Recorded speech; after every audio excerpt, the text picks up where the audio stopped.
اور جو کوئی اللہ سے ڈرے گا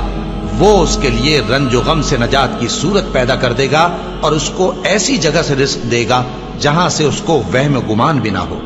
اور جو اللہ پر بھروسہ رکھے گا تو وہ اس کے لیے کافی ہوگا۔ اللہ اپنے کام کو جو وہ کرنا چاہتا ہے پورا کر دیتا ہے۔ اللہ نے ہر چیز کا اندازہ مقرر کر رکھا ہے۔ وَمَن يَتَّقِ اللَّهَ يَجْعَل لَّهُ مَخْرَجًا، یقین رکھو کہ جو شخص اللہ کا تقوی اختیار کرے گا، نمبر ایک تو یہ کہ اللہ اس کے لیے راستہ نکال دے گا۔ یجعل لہ مخرجا، مخرج کہتے ہیں کسی مخمصے سے نکل جانے کی کوئی صورت، کوئی جگہ ہے تنگ اور وہاں سے نکلنا پڑ رہا ہے اچانک، تو وہ مخرج جو ہوتے ہیں جیسے بڑے بڑے ہال ہیں اور اس میں سے نکلنے کے لیے ظاہر بات ہے کہ عام راستے جو ہیں وہ تو چند ہیں، لیکن یہ کہ اگر کسی وقت وہاں آگ لگ جائے یا کوئی اور حادثہ ہو جائے تو پھر وہ ایمرجنسی ایگزٹ مخمصے میں پھنس گیا۔ اللہ تعالیٰ کا تقوی اختیار کرو تو اللہ تعالیٰ تمہیں ہر قسم کے مخمصوں سے نکالے گا، وہ تمہارے لیے راستہ بنا دے گا۔ بظاہر کوئی راستہ نظر نہ آتا ہو، اللہ راستہ بنا دے گا۔ جس کی ایک مثال وہ بھی ہے کہ حضرت موسیٰ علیہ السلام بنی اسرائیل کو لے کر نکلے ہیں، جب تعاقب کیا ہے فرعون نے اپنے لاؤ لشکر کے ساتھ، تو اب ایک شکل ایسی بن گئی تھی کہ آگے اب سمندر آ گیا اور پیچھے جو ہے وہ گرد اڑاتا ہوا لشکر جو ہے آ رہا ہے، تو لوگوں نے کہا کہ انا لمدرکون، بنی اسرائیل نے حضرت موسیٰ علیہ السلام سے کہا کہ ہم تو پکڑے گئے، تم نے مروا دیا ہمیں یہاں لا کر۔ قرآن مجید میں یہ تفصیل نہیں ہے، لیکن تورات میں تو باقاعدہ وہ جھگڑے ہیں اور ملامت کی ہے کہ اس سے تو ہم وہیں بہتر تھے، ہم وہاں پہ چاہے غلامی میں تھے، شکنجے میں کسے ہوئے تھے، کوئی کھانے کو ملتا تھا، بہرحال ہم وہاں رہتے تھے، لیکن یہ کہ تم نے تو ہمیں مروا دیا یہاں آ کر، اب جو حال ہمارا ہوگا۔ تو اس وقت اللہ نے راستہ نکالا ہے اور سمندر تک کو پھاڑ کر اللہ تعالیٰ نے ان کے لیے مخرج بنا دیا ہے۔ تو یہ مخرج ہے، یقین اگر اللہ کی ذات پر ہے تو اللہ وہاں بھی تمہارے لیے کوئی مخرج پیدا کر دے گا کہ جہاں کوئی امکان نظر نہ آتا ہو، کوئی بھی انسان کو بظاہر احوال اسباب ظاہری کے اعتبار سے کہیں امکان نظر نہ آتا ہو کہ کوئی شکل پیدا ہو سکتی ہے، اللہ اس پر قادر ہے کہ وہاں بھی راستہ نکال دے۔ وَيَرْزُقْهُ مِنْ حَيْثُ لَا يَحْتَسِبُ،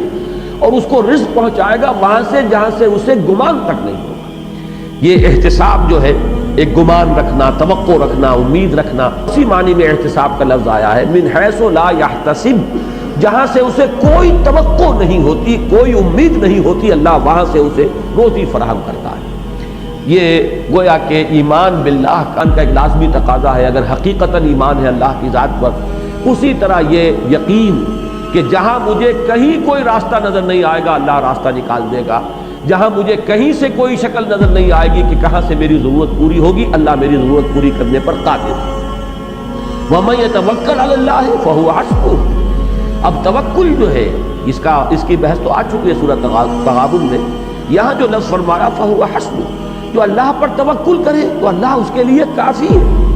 یعنی یہ کہ یہ ممکن نہیں ہے، آپ دنیاوی اعتبار سے بھی کسی شریف اور بامروت انسان سے یہ توقع نہیں کرتے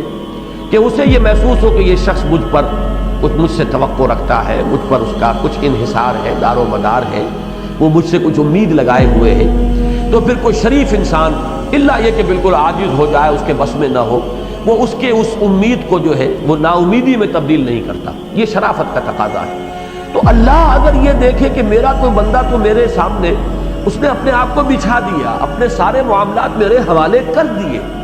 اب اللہ تعالیٰ جو ہے اس کے معاملے کو درست نہ کرے، اس کی توقع اللہ سے نہ رکھو۔ جو توقع تم کسی شریف انسان سے نہیں کر سکتے، اس کا کوئی اندیشہ تمہیں جو ہے وہ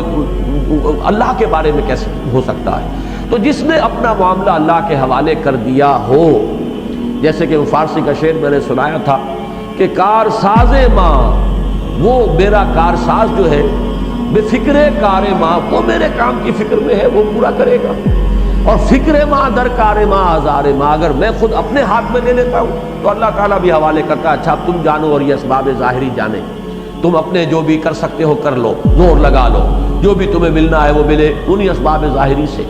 لیکن اگر ہم ویسے اسباب کو ترک کرنا نہیں ہے، توکل کرو اللہ پر، اسباب کا بھرپور استعمال کرو، لیکن دار و مدار اور انحصار اور تکیہ اسباب پر نہ کرو، تو پھر اللہ تعالیٰ جو ہے تمہارے معاملات کو وہ سنبھال لیتا ہے۔ لہذا ایک ہی ہستی ایسی ہے جس پر توکل کیا جائے تو کہیں انسان جو ہے وہ مایوس نہیں ہوگا، اس لیے کہ اللہ کی شان یہ ہے کہ ان اللہ بالغ امرہ، اللہ تعالیٰ تو اپنی بات کو پہنچنے والا ہے، یعنی اپنے ہر فیصلے کی تکمیل کرنے کی قدرت مطلقہ اسے حاصل ہے۔